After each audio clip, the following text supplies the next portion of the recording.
Polícia Nacional Timor-Leste PNTL município Dili, dihusi equipa conjunta consegue prender motorizada Hamutukatus Tolu durante campanha da ICUS ba candidato presidente da República, período Rium Rua Runulu Racing Rua, to Rium Rua Runulu Racing Hitu, iha município Dili.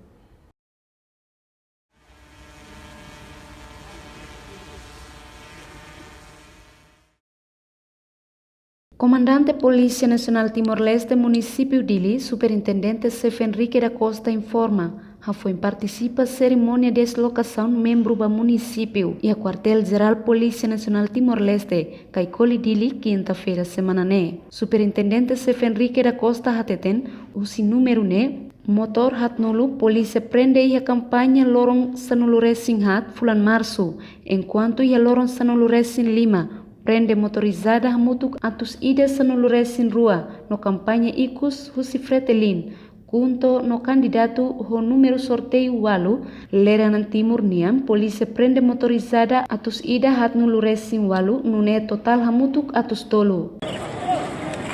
Saya Comando Município Dili kata na apoio máximo husi unidade especial da polícia dari 4 km fronteira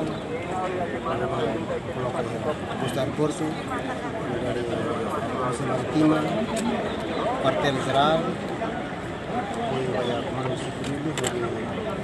incluímos centro de formação para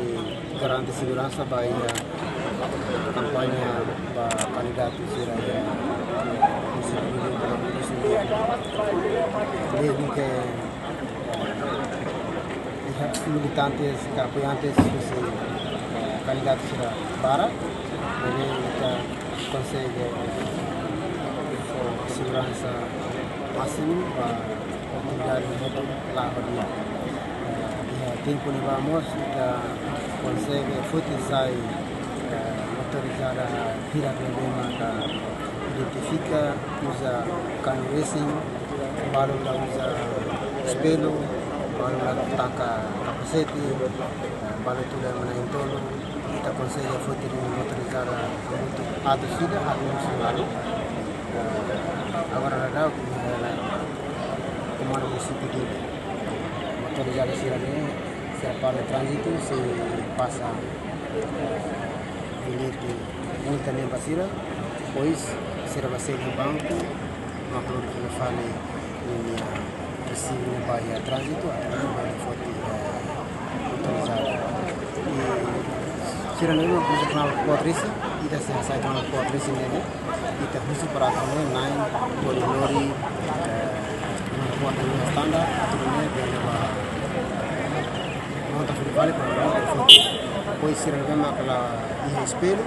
tem que ir do espelho para ser o outro nós para montar o espelho para que ele foto atau mensagem vai. Comandante Nemo Satutan, Comando Município Dili, retan apoio máximo se Unidade Especial Polícia, UEP, Unidade Patrulhamento Fronteira UPF, Unidade Polícia Marítima UPM, Quartel Geral inclui Centro Formação PNTL, onde garante segurança para a campanha candidatura Siranian e a município Dili e a Loron da ICUS Nian. Nune e a operação refere a equipa consegue prender motorizada os apoiantes para a candidatura presidente Sira, também viola lei Código Estrada. Motorizada hirak nebe equipa conjunta prende, dadaune e a hela Comando Município Dili. Também basira nebe usa cano racing, polícia se hasai no husu na insira, fotifila fali kenal pot standard, hodi bele monta hikas atunune bele fotifila fali sirene motor, inclui espelho no sapa matricula. Nune continua apela a motorista sira, atuna fatin cumpri lei Código Estrada, nomos lei sira seluk, também equipa idane se continua halu passa revista, atunune motorista sira bele cumpri lei nebe mak iha. Reportagem Dirce da Cruz, Televisão Timor Post.